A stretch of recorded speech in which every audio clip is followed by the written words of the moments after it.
아르바이트. 어머! 이런 자리엔 최소한 양복은 입고 오셔야 하는 거 아닌가요? 윤미정의 날카로운 목소리가 청소년 VIP룸에 울려 퍼졌습니다.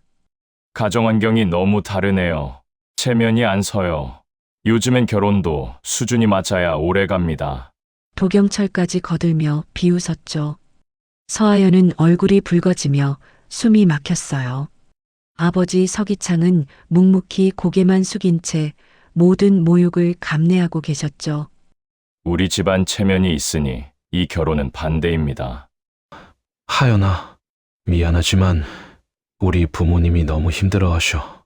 도윤마저 등을 돌렸을 때 하연의 눈에서 눈물이 주르르 흘러내렸어요. 그들은 몰랐습니다. 지금 자신들이 모욕하고 있는 그 남자가 누구인지를. 오늘은 상견례를 하며 벌어지는 가족들의 이야기를 해볼 건데요.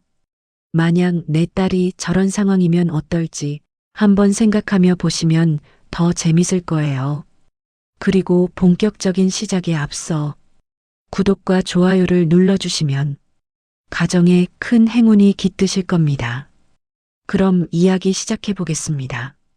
안녕하세요. 저는 서하연이라고 합니다.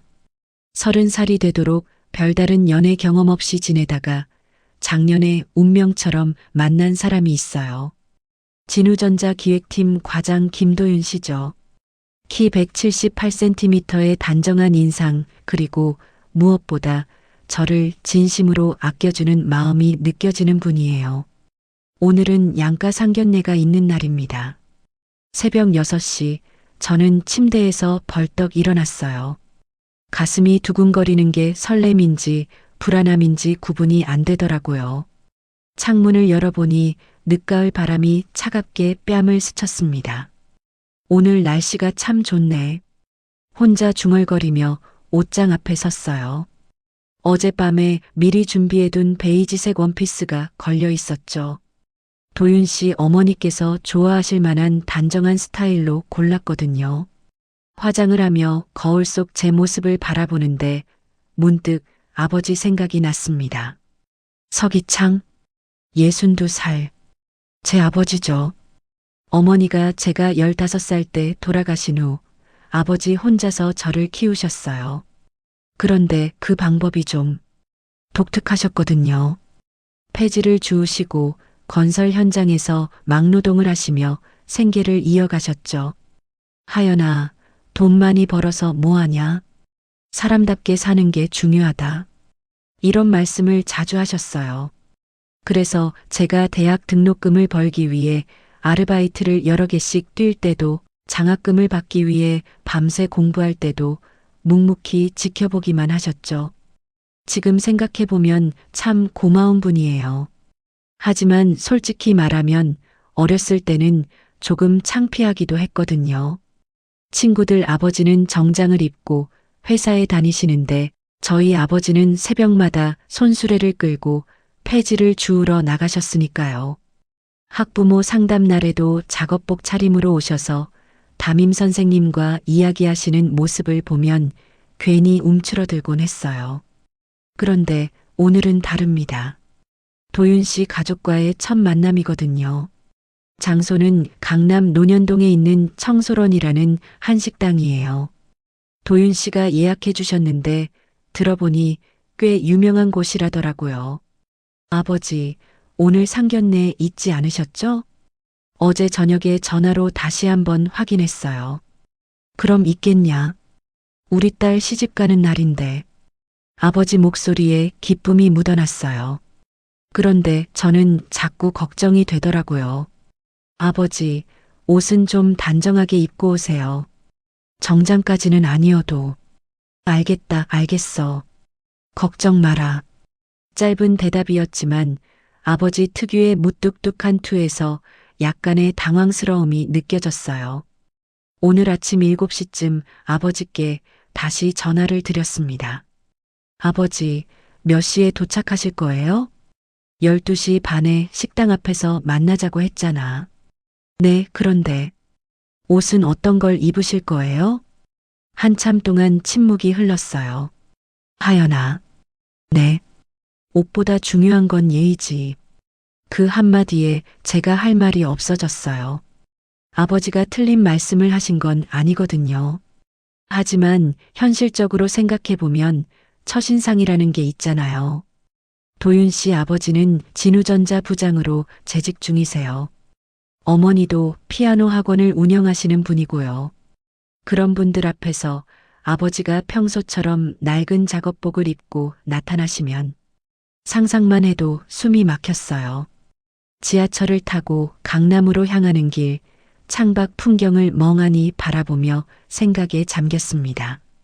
한강을 건널 때 햇살이 물결에 반짝이는 모습이 참 예뻤어요. 그런데 저는 그런 아름다운 광경도 제대로 감상할 마음의 여유가 없었죠. 청소년 앞에 도착한 시간은 12시 10분이었어요. 도윤 씨와 그 부모님은 아직 오지 않으셨더라고요. 저는 식당 앞 벤치에 앉아서 아버지를 기다렸습니다. 오가는 사람들을 보니 모두 말끔한 차림새였어요. 정장을 입은 중년 남성, 우아한 원피스를 입은 여성, 깔끔한 캐주얼 옷차림의 젊은 커플들. 그런데 저 멀리서 익숙한 뒷모습이 보였어요. 아버지였습니다. 천천히 걸어오시는 아버지의 모습에 저는 깜짝 놀랐어요. 평소에 입으시던 낡은 작업복이 아니라 깔끔한 회색 양복을 입고 계셨거든요. 물론 최신 유행하는 디자인은 아니었지만 나름대로 단정해 보였어요. 아버지, 저는 벌떡 일어나서 아버지께 다가갔습니다. 많이 기다렸냐? 아버지가 제 어깨를 가볍게 두드리며 말씀하셨어요. 그런데 뭔가 평소와 다른 느낌이었어요. 걸음걸이도 그렇고 표정도 그렇고 묘하게 당당해 보이셨거든요. 아버지, 양복이 잘 어울리세요. 그래, 오랜만에 입어봤더니 좀 어색하네. 아버지가 소매를 살짝 당기며 웃으셨어요. 그 웃음 속에서 저는 뭔지 모를 자신감 같은 것을 느꼈습니다. 그때 식당 입구 쪽에서 도윤 씨 가족이 나타났어요. 도윤 씨가 먼저 저희를 발견하고 손을 흔들었죠. 하연 씨, 가슴이 다시 뛰기 시작했어요. 드디어 시작이구나 싶었거든요. 아버지는 제 옆에서 조용히 서 계셨는데 그 모습이 생각보다 든든해 보였어요. 어깨를 쭉 펴고 계셨고 눈빛도 흔들림이 없으셨거든요. 괜찮을 거야. 아버지가 작은 목소리로 말씀하셨어요. 저를 안심시키려는 건지 본인을 다독이려는 건지는 모르겠지만 그 한마디에 제 마음이 조금 진정되었습니다. 하지만 여전히 불안했어요. 과연 오늘 하루가 무사히 지나갈 수 있을까요? 청소년의 입구는 생각보다 화려했습니다. 전통 한옥 양식으로 지어진 건물에 은은한 조명이 비치고 있었어요. 입구 양쪽으로 정성스럽게 가꾼 소나무가 서 있었고 바닥에는 고급스러운 화강암이 깔려 있었죠. 도윤 씨가 저희를 향해 걸어오며 환하게 웃었습니다. 하연 씨, 사모님 안녕하세요. 아, 깜빡했네요. 아버지를 사모님이라고 부르는 게 예의인지 아직 잘 모르겠어요. 그런데 도윤 씨는 자연스럽게 그렇게 말하더라고요. 안녕하십니까? 아버지가 정중하게 인사를 하셨어요. 목소리도 평소보다 한 톤 낮췄고 허리도 자연스럽게 굽혔죠. 그런데 뭔가 어색한 기운이 감돌았어요. 그때 도윤 씨 뒤에서 두 분이 나타났습니다. 키가 크고 단정한 인상의 중년 남성, 그리고 우아한 베이지색 투피스를 입은 여성이었어요. 도윤 씨 부모님이셨죠. 도경철 씨와 윤미정 씨. 도윤 씨로부터 미리 들었던 이야기가 떠올랐어요. 도경철 씨는 진우전자 재무담당 임원이시고 윤미정 씨는 강남에서 피아노 학원을 운영하신다고 했었거든요. 부모님 인사드리세요. 하연 씨 아버님이십니다. 도윤 씨가 저희를 소개해 주었어요. 그런데 그 순간이었습니다. 도경철 씨의 시선이 아버지를 훑어보더니 미세하게 눈살을 찌푸리는 것이 보였어요. 윤미정 씨는 더 직접적이었죠. 아버지의 모습을 위아래로 훑어본 후 얼굴 표정이 확연히 굳어졌거든요. 저는 그 순간 무엇이 잘못되었는지 깨달았어요. 아버지가 입고 계신 양복을 다시 자세히 보니 제가 처음 생각했던 것보다 상태가 좋지 않았어요. 색이 발해 있었고 소매 부분에 작은 얼룩 같은 것도 보였죠.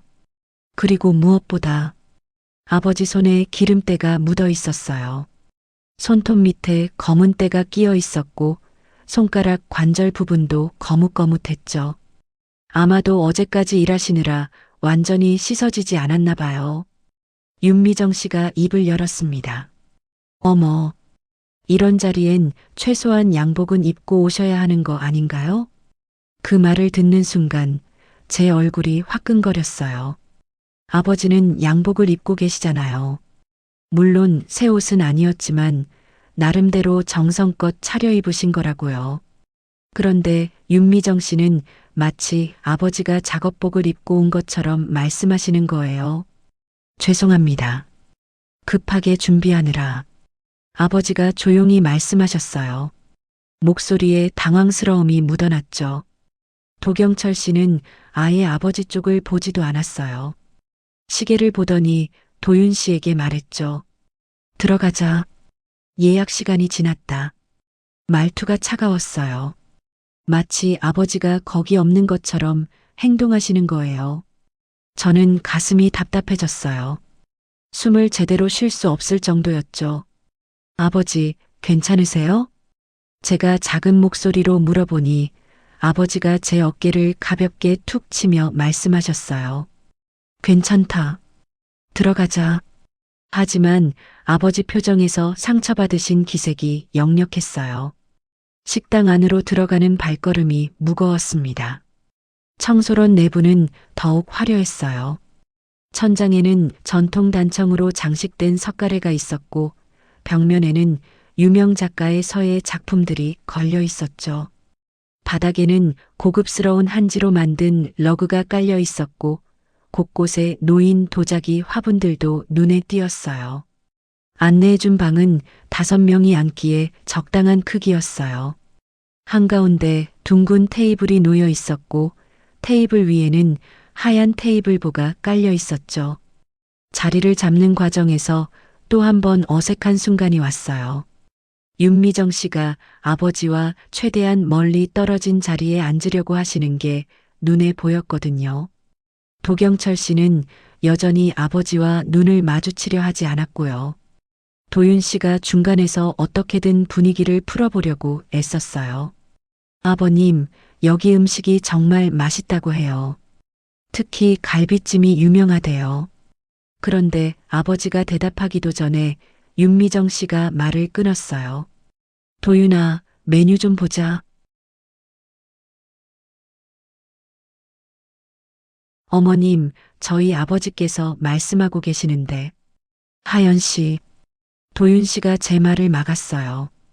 눈빛으로 괜히 말 만들지 말라는 신호를 보내는 것 같았어요. 그 순간 저는 깨달았어요. 도윤 씨도 부모님 편이라는 걸.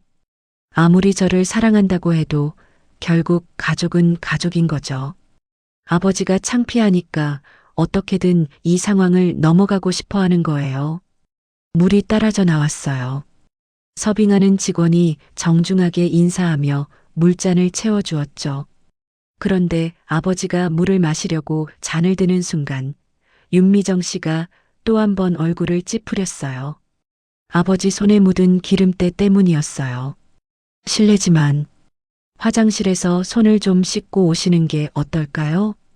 윤미정 씨의 말에 아버지가 자신의 손을 내려다보셨어요. 그리고는 조용히 일어나셨죠. 죄송합니다. 다녀오겠습니다. 아버지가 나가신 후 방 안은 정막에 빠졌어요. 도경철 씨가 처음으로 입을 열었습니다.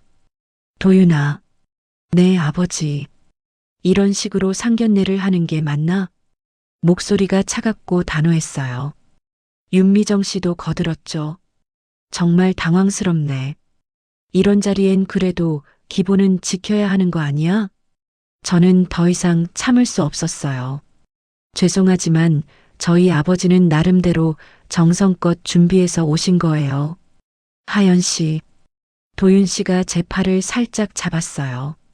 부모님이 하시는 말씀도 이해 좀 해줘요. 처음 만나는 자리인데. 그 말을 듣는 순간 저는 정말 숨이 막혔어요. 도윤 씨마저 아버지를 부끄러워하고 있다는 게 느껴졌거든요. 제 눈에 눈물이 맺혔어요.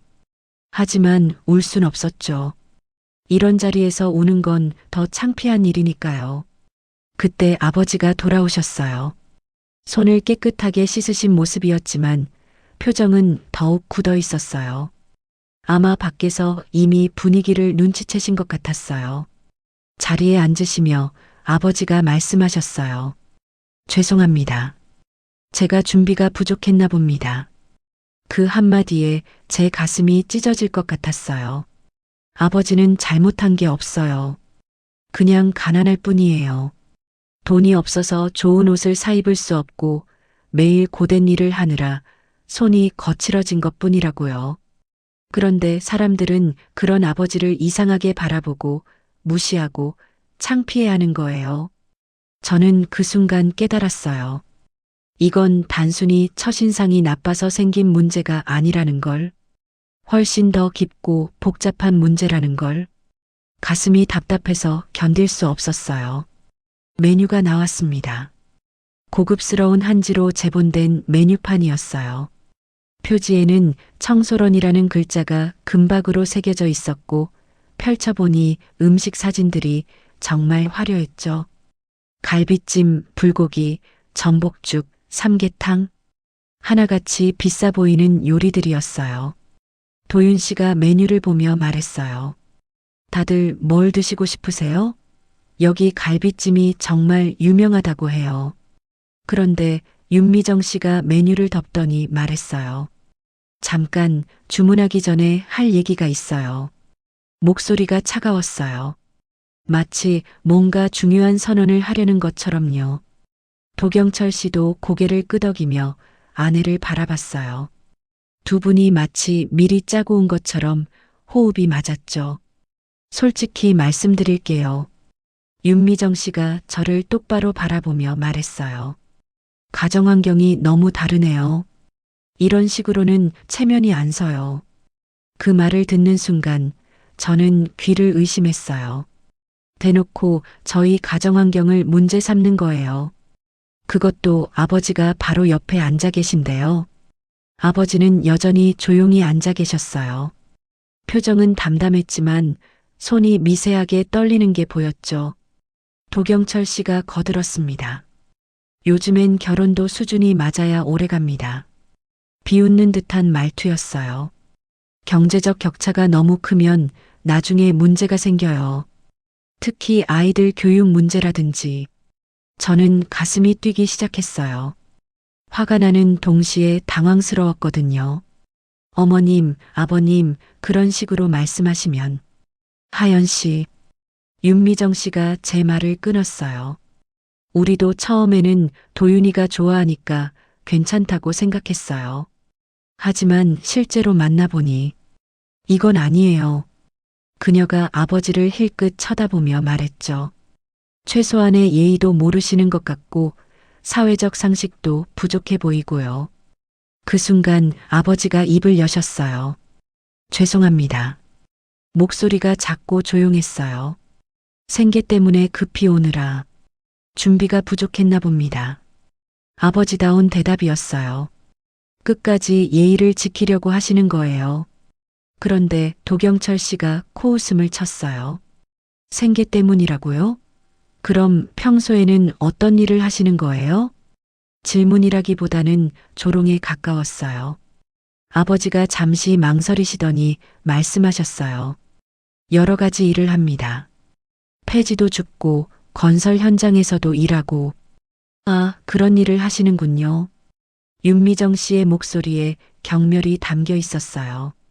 그럼 딸 하나 대학 보내는 것도 힘드셨겠네요. 등록금은 어떻게 마련하셨어요? 대출 받으셨나요? 저는 더 이상 참을 수 없었어요. 어머님, 그런 식으로 말씀하시면 안 돼요. 제 목소리가 떨렸어요. 저희 아버지가 뭘 잘못했다고 그렇게 말씀하세요? 그런데 윤미정 씨는 전혀 당황하지 않았어요. 잘못했다는 게 아니라 현실을 얘기하는 거예요. 도윤이는 대기업 과장이고 우리 가족은 그에 맞는 수준의 생활을 해왔어요. 도경철 씨도 거들었죠. 결혼이라는 게 개인만의 문제가 아니에요. 집안끼리 만나는 거거든요.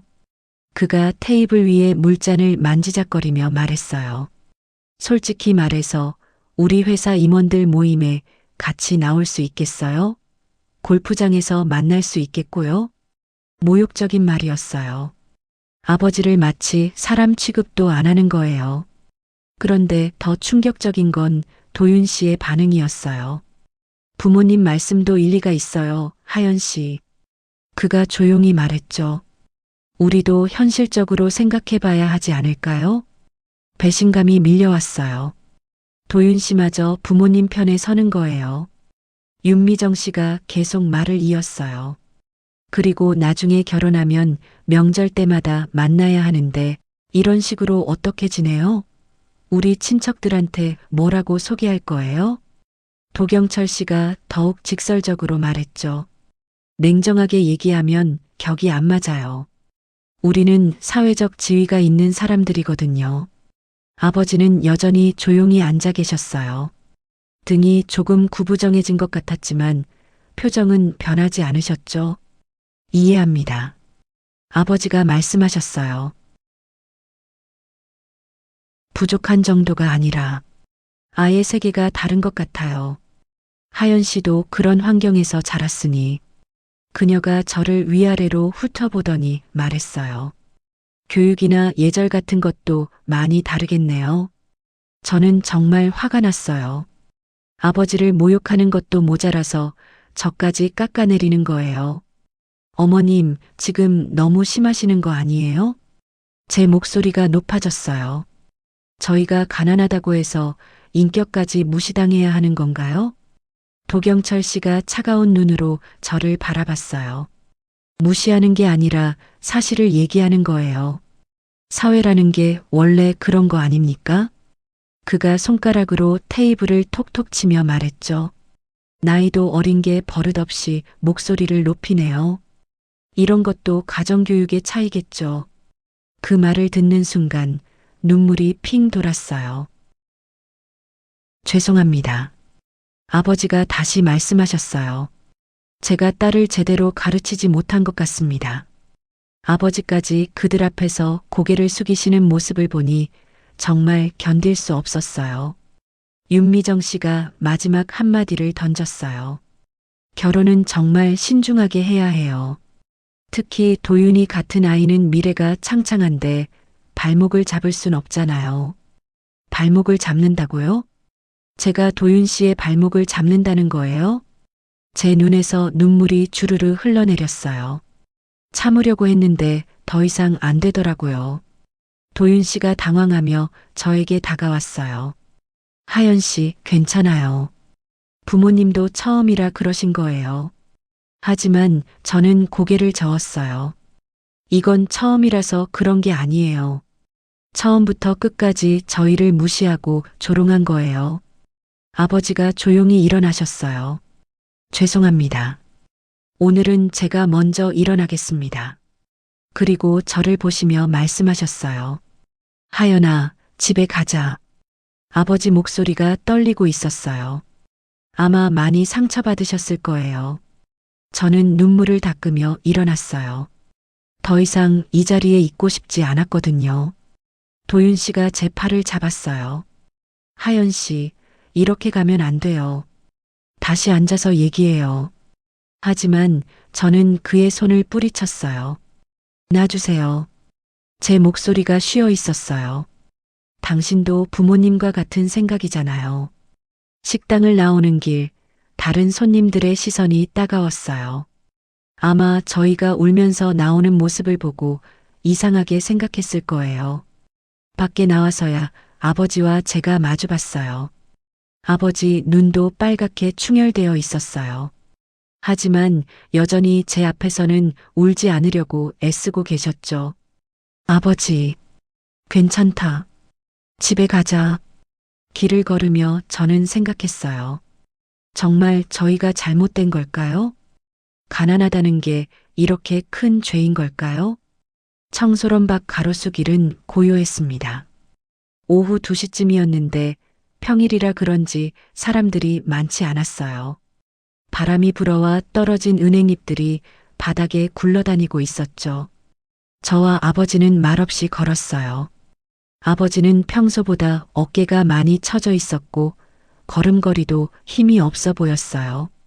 그런 모습을 보니 가슴이 더욱 아팠죠. 그런데 뒤에서 발걸음 소리가 들렸어요. 하연 씨, 잠깐만요. 도윤 씨 목소리였어요. 저는 뒤돌아보지 않고 계속 걸었어요. 아버지도 마찬가지였죠. 하연 씨, 제발 멈춰서요. 도윤 씨가 뛰어와서 제 앞을 막았어요. 숨이 조금 찬 모습이었죠. 이렇게 가시면 안 돼요. 다시 들어가서 얘기해요. 저는 그를 똑바로 바라봤어요. 뭘 더 얘기하자는 거예요? 제 목소리가 쉰 것 같았어요. 당신 부모님이 원하는 게 뭔지 다 알았잖아요. 도윤 씨가 난처한 표정을 지었어요. 부모님이 좀 직설적이시긴 하지만 그래도 이해해 주세요. 처음 만나는 자리라서. 처음이라서요? 저는 믿을 수 없다는 듯 말했어요. 그럼 다음에 만나면 달라지실 거라는 뜻인가요? 도윤 씨가 대답하지 못했어요. 그때 뒤에서 도경철 씨와 윤미정 씨가 나타났어요. 두 분 모두 표정이 차가워 보였죠. 도윤아. 도경철 씨가 아들을 불렀어요. 얘기 끝났으면 들어가자. 마치 저희는 여기 없는 사람 취급하는 것 같았어요. 윤미정 씨가 도윤 씨에게 말했어요. 굳이 밖까지 나와서 뭘 그렇게 얘기해요? 이미 충분히 얘기했잖아요. 그녀가 저를 힐끗 보더니 말했죠. 어차피 결론은 뻔한데. 그 말에 제 가슴이 철렁 내려앉았어요. 결론이 뻔하다고요? 도경철 씨가 단호하게 말했습니다. 우리 집안 체면이 있으니 이 결혼은 반대입니다. 직설적이고 냉정한 말투였어요. 도윤이 미래를 생각해서라도 이런 결혼은 안 됩니다. 저는 그 말을 듣고 몸이 떨렸어요. 정말로 결혼을 반대한다는 거예요. 그것도 아버지 앞에서 대놓고요. 도윤 씨를 바라봤어요. 그가 뭐라고 대답할지 궁금했거든요. 설마 부모님 말에 그대로 따를 건 아니겠죠? 하지만 도윤 씨의 반응은 예상과 달랐어요. 한참 동안 말이 없더니 저를 보며 조심스럽게 입을 열었어요. 하연아. 그 한마디에서 이미 느낌이 왔어요. 미안하지만 우리 부모님이 너무 힘들어하셔. 세상이 무너지는 것 같았어요. 도윤 씨마저 부모님 편에 서는 거예요. 정말 미안해. 하지만 부모님 마음을 바꾸기는 어려울 것 같아. 그가 고개를 숙이며 말했어요. 시간을 좀 가져보자. 나중에 다시 기회가 있을지도. 시간요? 제 목소리가 떨렸어요. 지금 저한테 시간을 가져보자고 하는 거예요? 사실 시간이 문제가 아니잖아요. 그들이 문제 삼는 건 저희 집 경제적 상황이고 그게 하루아침에 바뀔 리가 없거든요. 아버지는 계속 조용히 서 계셨어요. 표정을 읽을 수 없었지만 등이 더욱 굽어져 보였어요. 윤미정 씨가 추가로 말했어요. 솔직히 말씀드리면 이런 상황에서 결혼해봤자 나중에 더 큰 문제가 생길 거예요. 그녀가 저를 똑바로 바라보며 말했죠. 하연 씨도 아시겠지만 현실적으로 생각해 보세요. 집안 격차가 이 정도면. 도경철 씨가 시계를 보더니 말했어요. 시간 너무 늦었다. 끝내자. 그리고 아들에게 말했죠. 도윤아, 이제 정리해라. 질질 끌지 말고. 정리하라고요? 저를 마치 처리해야 할 일거리처럼 말하는 거예요. 저는 더 이상 참을 수 없었어요. 좋아요. 제가 말했어요. 알겠어요. 이 결혼은 없던 걸로 해요. 도윤 씨가 놀란 표정을 지었어요. 하연 씨, 성급하게 그런 결정을. 성급한 게 아니에요. 저는 눈물을 참으며 말했어요. 당신도 마음이 바뀐 것 같으니까 저도 포기할게요. 그 순간 아버지가 움직이셨어요. 말없이 자리에서 일어나서 윤미정 씨와 도경철 씨에게 깊게 고개를 숙이셨죠. 죄송했습니다. 조용하고 차분한 목소리였어요. 제가 부족해서 이런 일이 생긴 것 같습니다. 아버지가 그렇게 고개를 숙이시는 모습을 보니 정말 가슴이 찢어질 것 같았어요. 아버지. 하지만 아버지는 저를 향해 손을 흔들어 말리셨어요. 그리고는 다시 도윤 씨 부모님께 인사를 하신 후 조용히 돌아서서 걸어가기 시작하셨어요. 저도 따라갔어요. 뒤에서 도윤 씨가 뭔가 말하려는 것 같았지만 돌아보지 않았어요. 지하철역까지 가는 길, 아버지와 저는 한마디도 하지 않았어요. 아버지는 평소보다 느린 걸음으로 걷고 계셨고, 저는 그런 아버지를 보며 자꾸 눈물이 나려고 했죠. 지하철에서도 말이 없었어요. 아버지는 창밖을 바라보고 계셨고, 저는 바닥을 보고 앉아 있었어요. 집에 도착해서야 아버지가 처음으로 말씀하셨어요. 하연아. 네, 아버지. 괜찮냐? 그 한마디에 참고 있던 눈물이 터져 나왔어요. 아버지가 저를 걱정하고 계시는 거예요. 정작 모욕당하신 분은 아버지인데 말이에요. 아버지가 괜찮으세요? 나야 괜찮지. 원래 그런 대접 받으며 살았는걸. 아버지가 쓰게 웃으셨어요. 다만 너까지 그런 대접 받는 게 미안하다. 그 말을 듣고 저는 더욱 울었어요. 아버지는 잘못이 없어요. 잘못이 있다면 이 세상이 잘못된 거예요. 돈이 없다고 해서 사람을 무시하고 조롱하는 세상이 잘못된 거라고요. 그날 밤 저는 잠을 이룰 수 없었어요. 계속 오늘 일이 떠올랐거든요. 도경철 씨의 차가운 시선, 윤미정 씨의 경멸 어린 말투, 그리고 도윤 씨의 배신감. 모든 게 악몽 같았어요. 그런데 새벽 무렵 문득 다른 생각이 들었어요. 정말 저희가 이렇게 당하고만 살아야 하는 걸까요? 가난하다는 이유로 계속 무시당하고 살아야 하는 걸까요? 아니에요. 절대 그럴 순 없어요.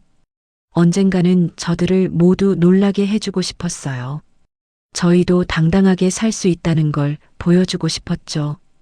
눈을 감으며 다짐했어요. 다시는 이런 일이 생기지 않도록 제가 더 강해지겠다고요. 집으로 돌아온 길은 유난히 길게 느껴졌습니다. 평소 같으면 30분이면 도착할 거리인데 오늘은 1시간도 더 걸린 것 같았어요. 아버지와 저는 여전히 말이 없었죠. 우리 집은 반지하 원룸이에요. 좁은 계단을 내려가야 현관문이 나오죠. 습기가 차서 벽에 곰팡이가 조금씩 피어 있었고 형광등도 깜빡거렸어요. 아버지가 먼저 신발을 벗으며 말씀하셨어요. 피곤하다. 좀 쉬어야겠다. 목소리에 기운이 없었어요. 아버지, 저녁은 어떻게 하세요? 괜찮다. 먹고 싶지 않아. 아버지가 방 안으로 들어가셨어요. 저는 현관에 서서 한참 망연자실했어요. 오늘 하루가 꿈인 것 같았거든요. 몇 시간 전까지만 해도 결혼 준비로 설레던 제가 지금은 모든 게 끝나버린 상황이 되었잖아요. 냉장고에서 물을 꺼내 마시며 잠시 생각에 잠겼어요. 도윤 씨와 만난 지 벌써 1년이 넘었어요. 처음 만났을 때의 기억이 떠올랐죠. 회사 근처 카페에서 친구 소개로 만났었는데 첫인상이 정말 좋았거든요. 말도 재밌게 하고 저를 배려해주는 모습도 인상 깊었고요. 그런데 결국 이렇게 끝나는군요. 아버지 방에서 작은 소리가 들렸어요. 서랍을 여닫는 소리 같았죠. 저는 아버지가 뭔가 정리하시는 건가 싶어서 문을 살짝 열어봤어요. 아버지, 괜찮으세요? 응, 괜찮다. 그런데 아버지가 뭔가를 서둘러 서랍에 넣으시는 모습이 보였어요. 파란색 서류철 같은 것이었는데 두꺼워 보였죠. 아버지, 그게 뭐예요? 아, 이거 그냥 옛날 서류들이야. 아버지가 서랍을 닫으며 대답하셨어요. 그런데 표정이 조금 어색했어요. 저녁 준비할게요. 아니다. 너도 피곤할 텐데 그냥 쉬어라. 아버지가 눕기 위해 이불을 펼치시는데 그 사이에 서랍이 살짝 열려 있는 게 보였어요. 파란 서류철 모서리가 삐져나와 있었죠. 아버지가 화장실에 가신 사이 저는 궁금함을 참을 수 없었어요. 평소에 아버지가 그렇게 서둘러 숨기시는 모습을 본 적이 없었거든요. 서랍을 조심스럽게 열어봤어요. 그 안에는 정말로 두꺼운 파란 서류철이 들어 있었어요. 겉표지에는 아무것도 적혀 있지 않았죠. 서류철을 꺼내서 펼쳐봤어요. 그 순간 제 눈이 휘둥그레졌어요. 첫 번째 페이지에 적혀 있던 글자를 보고 정말 깜짝 놀랐거든요. 진우전자 주식 보유 확인서. 제 눈을 의심했어요. 진우전자라고요?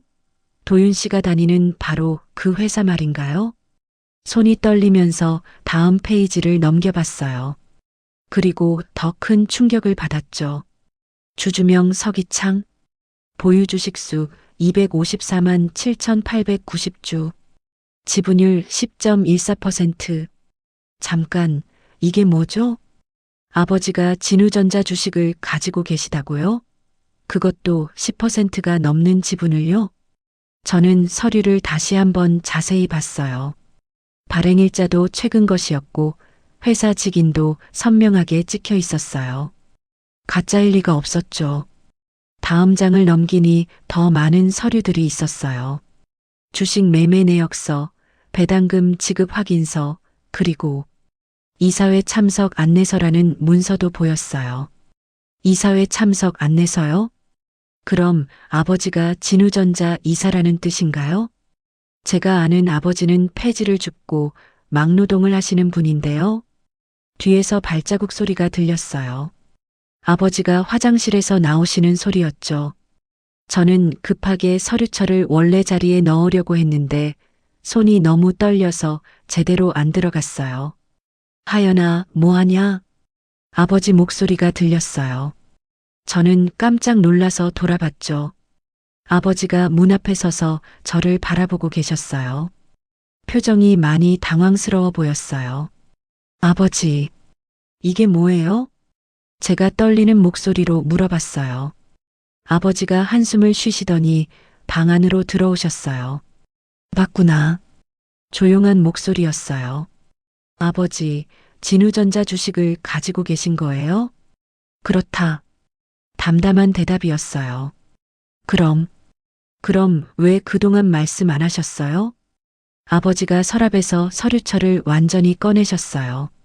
너 어릴 때부터 모아온 거다. 그리고 서류를 펼치며 말씀하셨어요. 회사가 작을 때부터 투자했다. 그때는 주식값이 지금보다 훨씬 쌌거든. 저는 믿을 수가 없었어요. 그럼 아버지가 진우전자 대주주시라는 거예요? 뭐, 그런 셈이지. 아버지가 고개를 끄덕이셨어요. 그런데 왜 폐지를 주우세요? 왜 막노동을 하세요? 일하는 게 좋아서다. 사람은 일을 해야 해. 이해할 수 없었어요. 이 정도 지분이면 배당금만으로도 충분히 살 수 있을 텐데요. 그럼 오늘 도경철 씨가 아버지를 그렇게 무시했는데 사실은 그 순간 깨달았어요. 도경철 씨는 진우전자 임원이에요. 그런데 아버지는 그 회사의 대주주고요. 결국 도경철 씨가 아버지한테 월급을 받고 있는 셈이잖아요. 아버지가 제 표정을 보시더니 말씀하셨어요. 그 사람들이 알면 더 복잡해진다. 복잡해진다고요? 돈 때문에 만나는 건지 진심인 건지 구분이 안 될 거 아니냐. 아버지의 말씀이 조금씩 이해되기 시작했어요. 진짜 저를 좋아해서 만나는 건지 아니면 집안의 재산 때문인 건지 알 수 없게 되는 거죠. 그런데 한편으로는 억울했어요. 오늘 그렇게 모욕을 당하면서도 아버지는 아무 말씀도 안 하셨거든요. 아버지, 그래도 너무하셨어요. 저까지 창피를 당했는데. 미안하다. 아버지가 진심으로 사과하셨어요. 하지만 이게 맞는 것 같다. 진짜 너를 사랑하는 사람이라면 가난해도 상관없이 너를 선택할 거야. 제 마음이 복잡해졌어요. 아버지 말씀도 맞지만 그래도 억울한 마음이 가시지 않았거든요. 서류처를 다시 보니 정말 엄청난 금액이었어요. 주식값만 계산해도 수백억은 될 것 같았죠. 그런 아버지가 왜 이런 좁은 반지하에서 사시는 걸까요? 아버지, 정말 이해가 안 가요. 제가 고개를 저으며 말했어요. 아버지는 그저 조용히 웃기만 하셨어요. 다음 날 아침 진우전자 본사는 평소와 다름없이 분주했습니다. 강남 테헤란로에 위치한 30층 건물이었어요. 유리창으로 된 외벽이 아침 햇살을 받아 반짝이고 있었죠. 오전 9시 임원 회의실은 고급스러운 분위기였어요. 길다란 회의 테이블이 가운데 놓여 있었고 양쪽으로 가죽 의자들이 정렬되어 있었죠. 벽면에는 회사 연혁과 수상 내역들이 액자에 담겨 걸려 있었어요. 도경철 씨가 제일 먼저 도착해서 자료를 정리하고 있었어요. 어제와는 사뭇 다른 모습이었죠. 깔끔한 네이비 정장에 금태 안경을 쓰고 있었고 표정도 진지했어요. 그는 오늘 발표할 예산안 자료를 점검하고 있었어요. 다른 임원들도 하나둘씩 들어왔어요. 마케팅 담당 상무, 인사 담당 이사, 영업본부장. 모두 나이 50 전후의 중년 남성들이었죠. 어제 상견례 어떻게 됐어요? 마케팅 상무가 도경철 씨에게 물어봤어요. 아, 그냥 별일 없었습니다. 도경철 씨가 애매하게 대답했어요. 사실 어제 일을 자랑스럽게 말할 수는 없잖아요. 아무리 생각해도 좀 과했던 것 같았거든요. 도윤이가 결혼하면 또 축의금 폭탄이네요. 그러게요. 가벼운 농담이 오갔어요. 그때 회의실 문이 열렸어요. 비서가 머리를 내밀며 말했어요.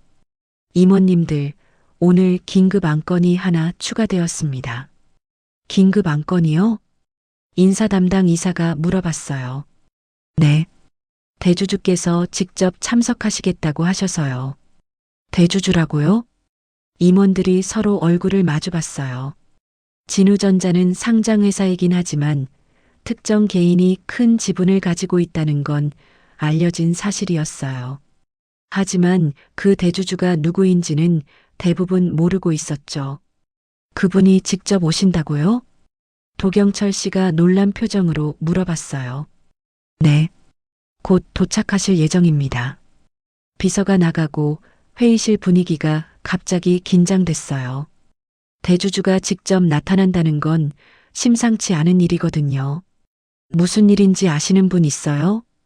영업본부장이 물어봤는데 아무도 대답하지 못했어요. 10분쯤 지나서 회의실 문이 다시 열렸어요. 그리고 한 명의 남성이 들어왔어요. 검은색 정장을 입고 회색 머리를 뒤로 깔끔하게 넘긴 중년 남성이었죠. 도경철 씨가 그 사람을 보는 순간 얼굴이 하얗게 질렸어요. 여긴 왜? 그 사람은 다름 아닌 서기창이었어요.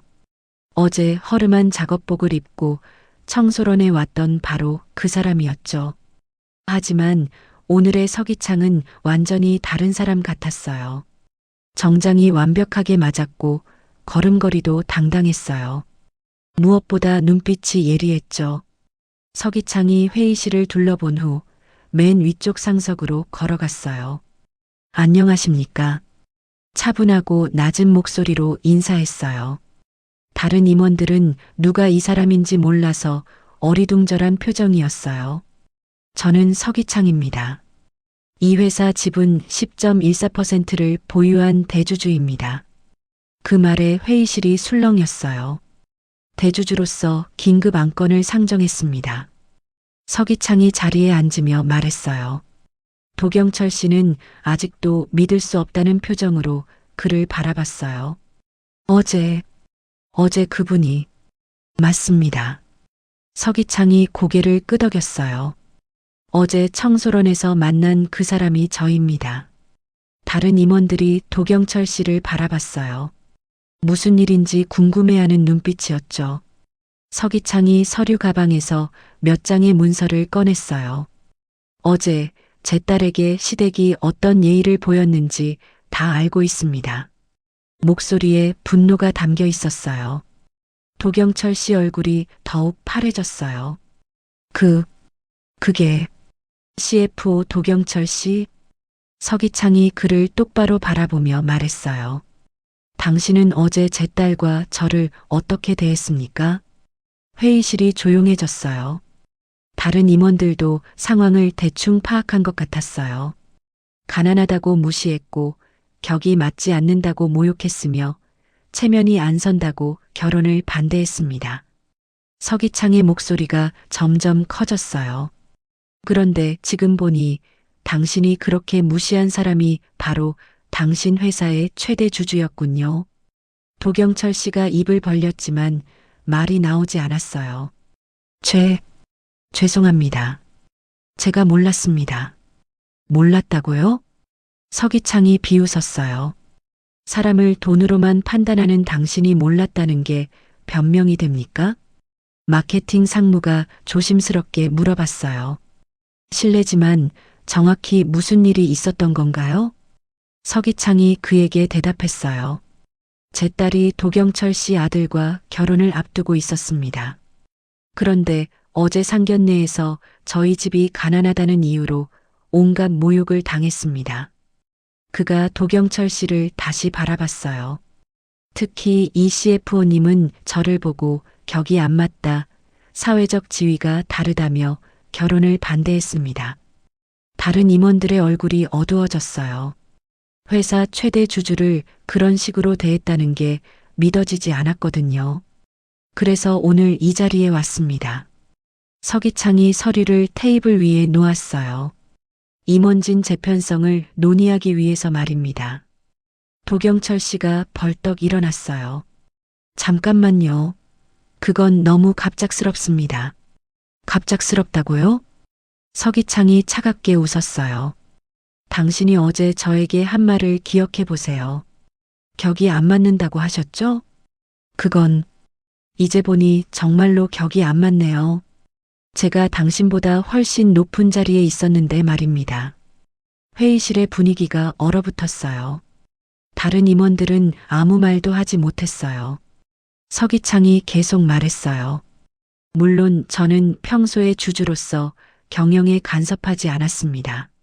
하지만 어제 일은 선을 넘었어요. 그가 도경철 씨를 똑바로 바라봤어요. 사람을 돈으로만 판단하고 가난하다고 무시하는 사람이 우리 회사 CFO 자리에 있어서는 안 됩니다. 도경철 씨의 얼굴에 식은땀이 흘렀어요. 서 회장님, 정말 죄송합니다. 제가 잘못했습니다. 회장님이라고 부르는군요. 서기창이 씁쓸하게 웃었어요.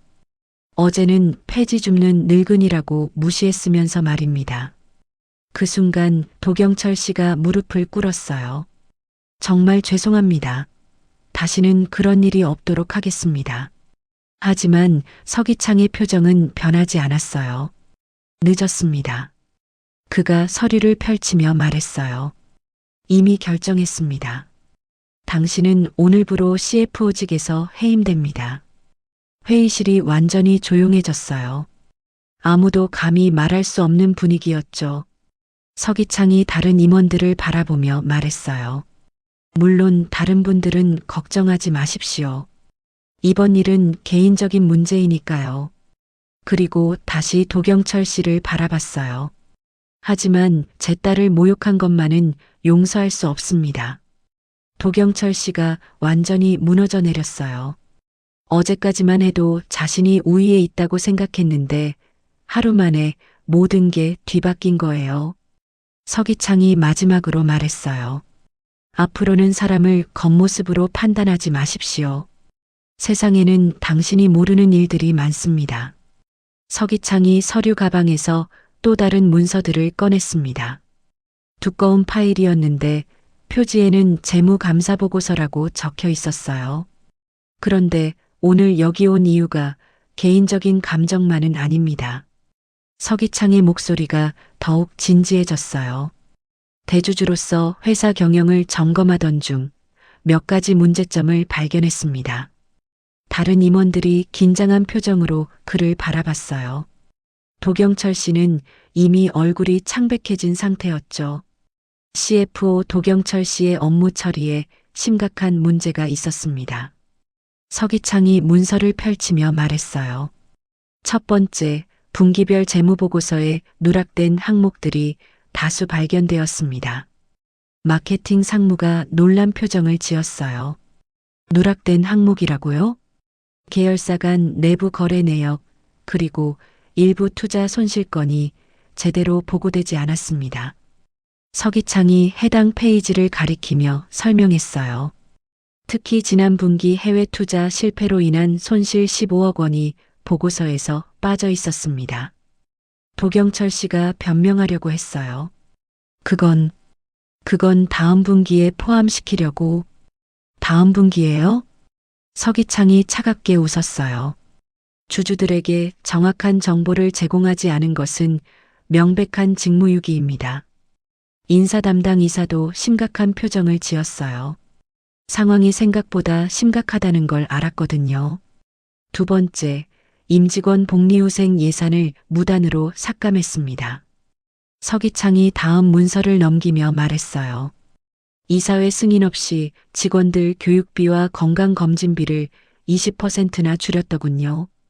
그건 효율성을 위해서. 효율성이라고 하셨나요? 서기창의 목소리에 분노가 담겼어요. 직원들 복지를 깎아서 무엇을 효율화한다는 겁니까? 영업본부장이 고개를 끄덕이며 말했어요. 맞습니다. 저희도 예산 삭감 통보를 받고 당황했었습니다. 서기창이 계속 말했어요. 세 번째, 가장 심각한 문제입니다. 그가 마지막 문서를 펼쳤어요. 협력업체 선정 과정에서 특정 업체에 특혜를 준 정황이 있습니다. 도경철 씨 얼굴이 더욱 하얗게 변했어요. 그건 아닙니다. 아니라고요? 서기창이 문서를 테이블 위에 놓았어요.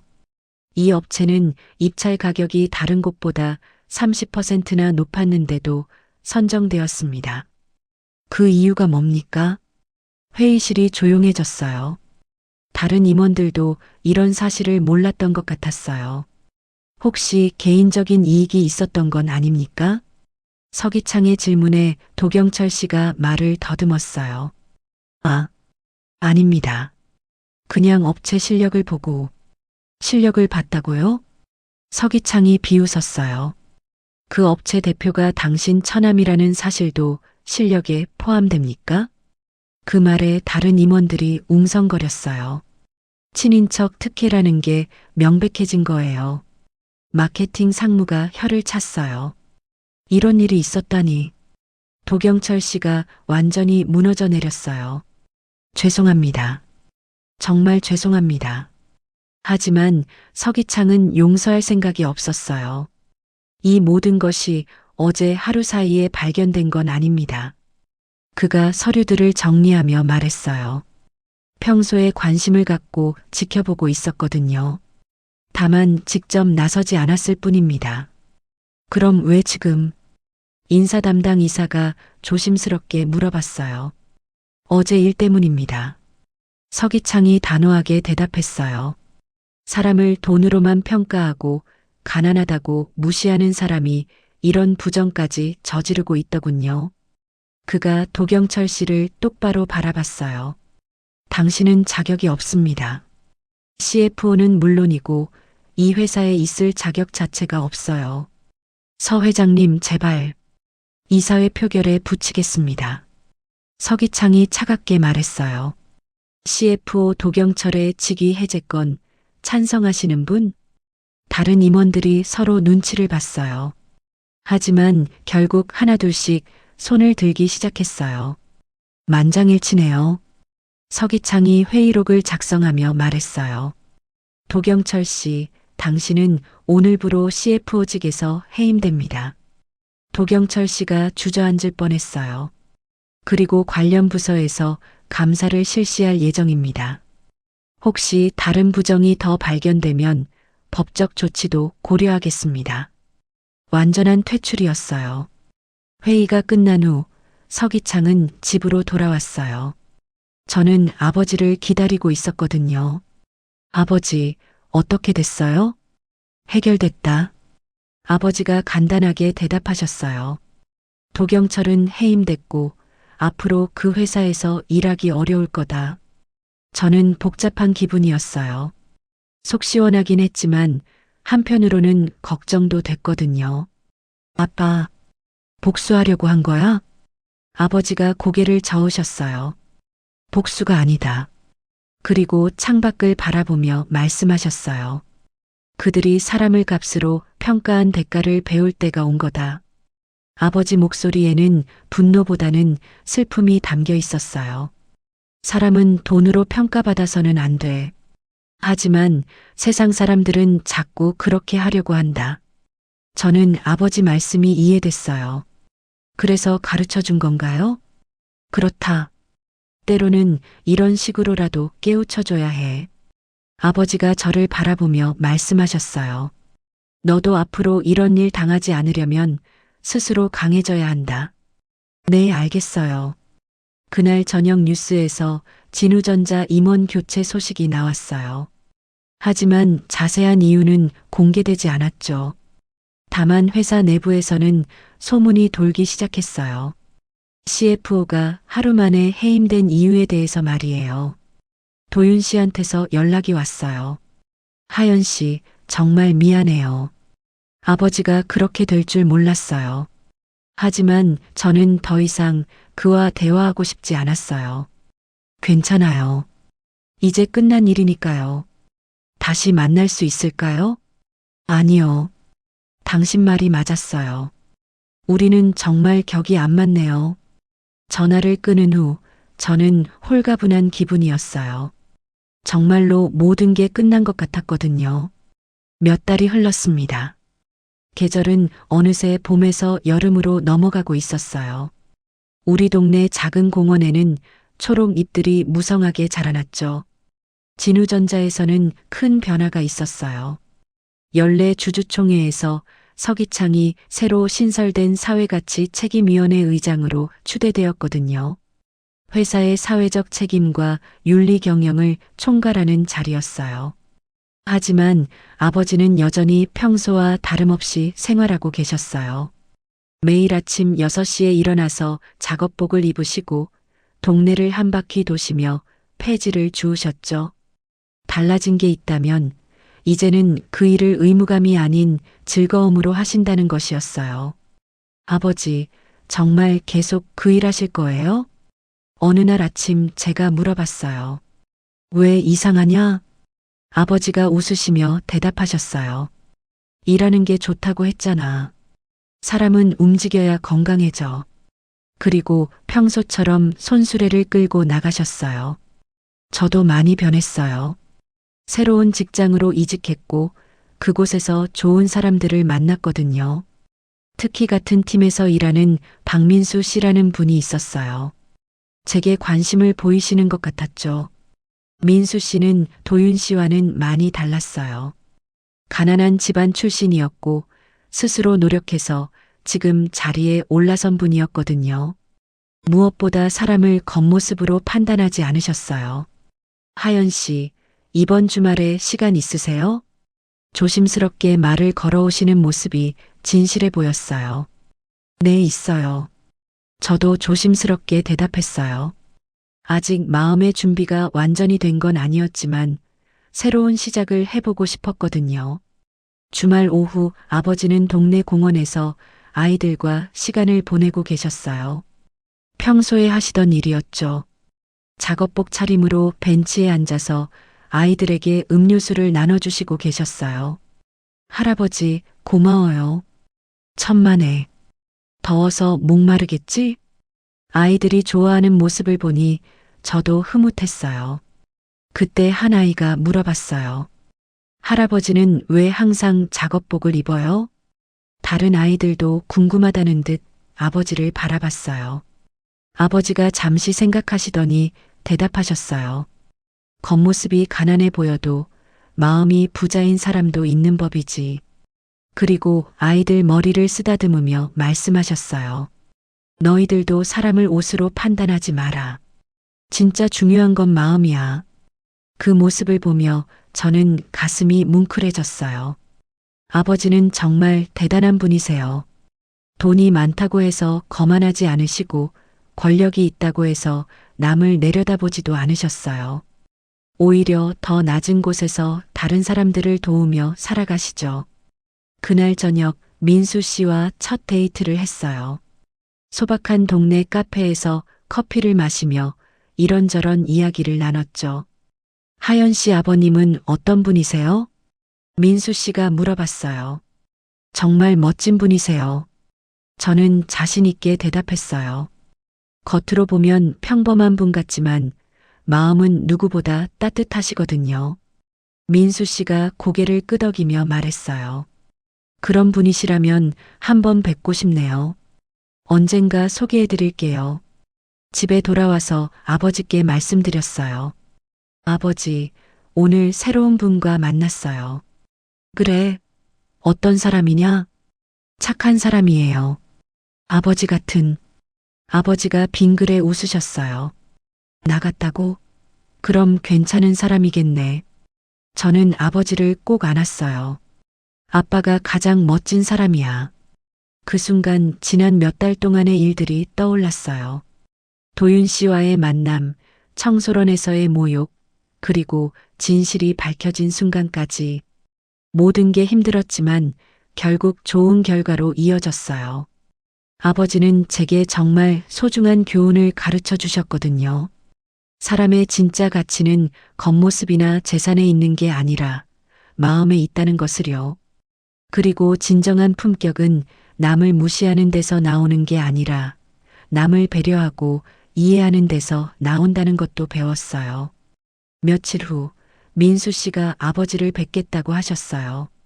아버지는 평소처럼 작업복을 입고 계셨는데 민수 씨는 전혀 신경 쓰지 않으셨어요. 안녕하세요. 하연 씨 아버님. 정중하게 인사하는 모습을 보니 믿음이 갔어요. 반갑네.